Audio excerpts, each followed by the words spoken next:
Hello and welcome to Painting with Freehand Lines. Today's building is quite a special one.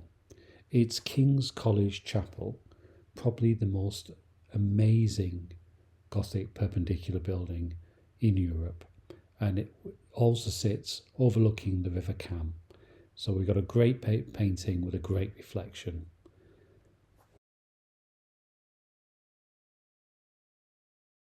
So how do we make a reflection? Convincingly in watercolour. So first I'm going to show a kind of overview of how we do that process. So here I've drawn a line which is a horizon, and I've drawn a square which I've filled in a yellow stone colour. I'm going to reflect that square below the horizon line, and then I'm going to add the sky around the top. The sky will be a light blue. I tend to use a light blue, general light blue, in order to do that, and I'll tend to fill it out around the edges and make it a little bit lighter as it goes down towards the horizon. And once we've done that, we will actually do the inverse with the water, because the water does the opposite. It kind of goes lighter towards the top and darker towards the bottom.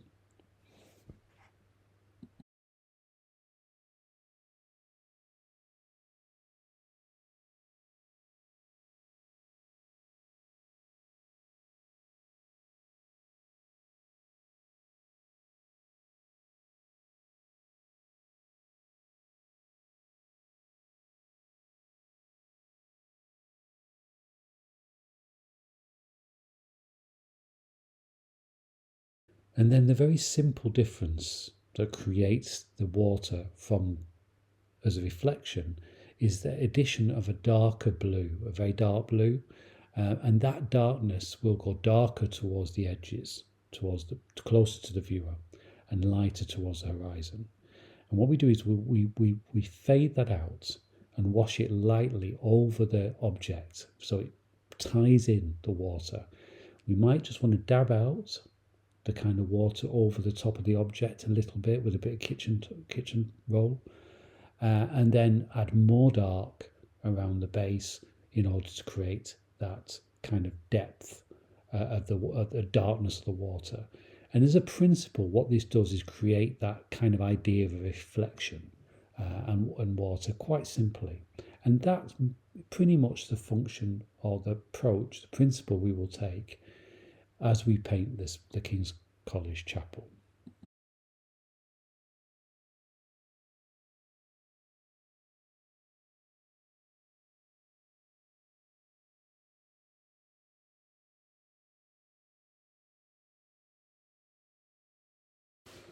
Starting with the sky, get that light blue and work it into the corners around the building, taking care not to overlap. You can overlap a little bit, but given to the lightness of the stone, on this case, we don't want to overlap much. If it does overlap, you can always take a little bit of a smaller brush with a little bit of water, just rub the paint away and dab it with a kitchen roll. That usually gets rid of it quite nicely. So starting with a light and just going around the vignettes of the building, and then onwards and upwards with darker blue. We can be a bit more freer for this now.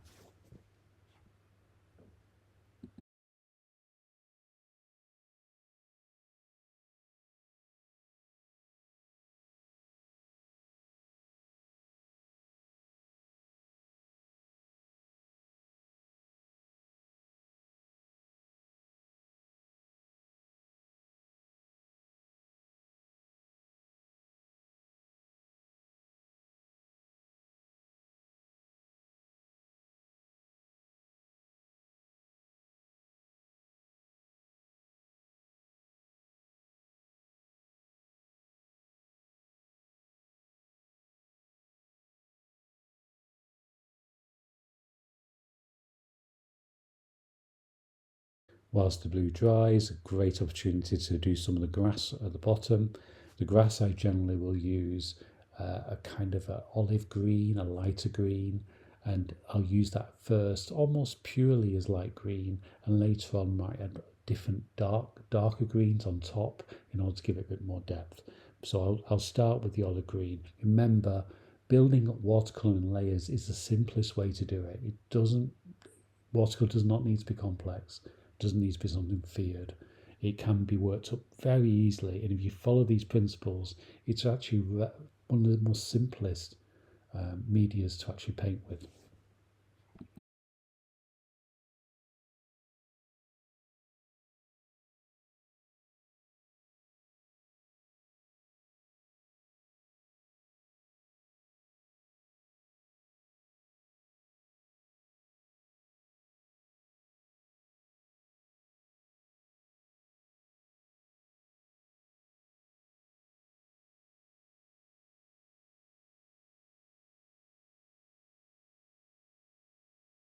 Adding details to the boat now. Again, leaving gaps between things so I can allow paints to dry is the most efficient way of working.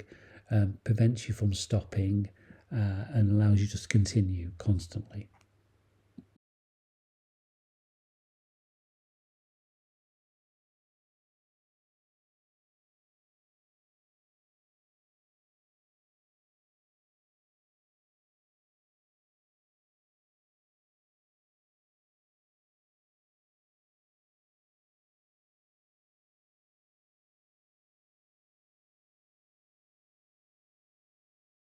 Adding now the slightly darker green. Now, in order to create a darker green, you've got a couple of options. You can take the olive green and you can add a darker colour such as a brown, a burnt umber, or a grey or blue or a black kind of colour like Payne's grey. The other option is to use just a darker green generally. Again, I would often use two greens. I'll use an olive green, which is very light in yellow. I'll use a sap green, which is a bit darker, and I will mix that with burnt umber and Payne's grey in order to create different tones of green. And now what I'm doing is adding the reflection of the green behind the boat on the water to begin to start to work through those reflections. Now, I've done other water videos where the water's been relatively still. This is a different kind of area. This is the cam. It's got some movement to it. So we'll be adding little bits of dabbing in order to create little ripples on the water surface.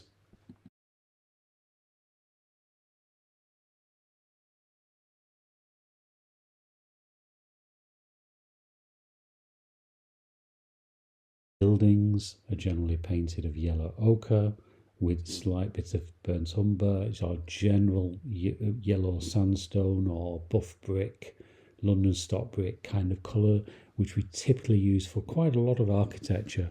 And that's quite simply placed on. We can be a little bit simple on this. We can go over the window mullions, etc., because we're going to use darker colours over the top. So if you're going to put a darker colour over the top, you can then paint it with a light colour. So be more efficient about this and more simple.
And then onto the reflections, so reflecting the building above, below, As I mentioned earlier, there's a bit more movement in the water on the river cam, so we're going to dab this on a bit more randomly than we have done on previous paintings in order to get that form. We don't need to have as much cur in many respects in this painting, so it's a little bit easier in some respects in terms of doing reflections.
Working up the architecture using pretty much the same colour as we painted the first time, to just add more layers every time you paint the same colour on and you allow it to dry and you paint again, it will tone darker. You can of course add a bit more density of paint, you can of course add a little bit more darker, you can play around with it, but effectively what all these little layers do is give a richness and to the surface of the stone. And remember, stone usually isn't consistent. It's usually got different tones in it from the veins of stone. And I think the watercolour is really good at expressing that lightness of the stone and texture quality if used in a gentle way.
And now we've got most of the building painted and its reflection, we can now start to add the blue. The blue will actually go over the building, so you kind of want to have a lot of the building done already and I'm dabbing the blue on to continue that sort of textural quality of waves as we go. This is a really interesting time, and when we get this right, the whole painting will start to pull together quite well.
Adding the details on the people and the textures, and just making sure there's no little white gaps left alone, and starting to adding the shadows. Now shadows will really create that depth.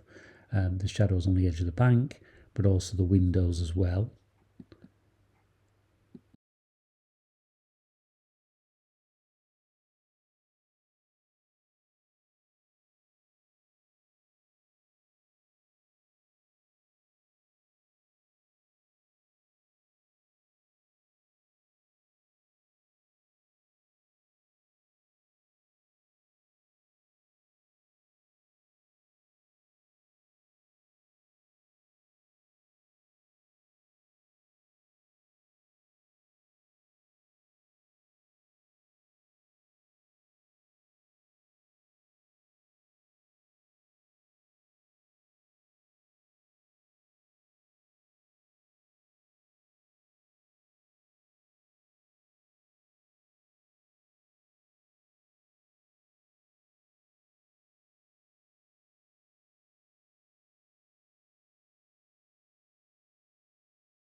and on with the shadows, working both in the main body of the building, but also the reflection to make sure it all looks like it is a true reflection in the water, and just working all that detail up now.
The shadows are basically Payne's grey, watered down a little bit, um, and worked in. You can work it as many times you want. You can do a layer and then add another layer and add another layer, and until it has that depth and three-dimensional quality.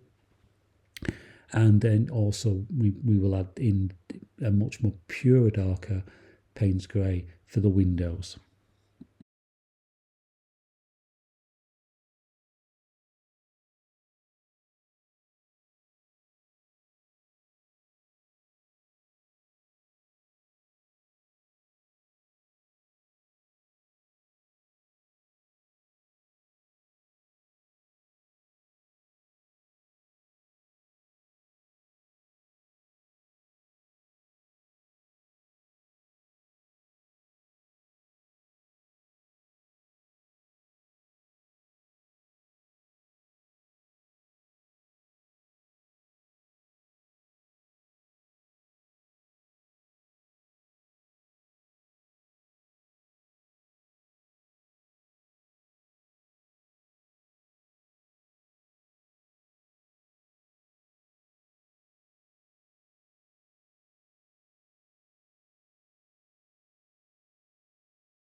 And a few finishing touches, and we're almost there.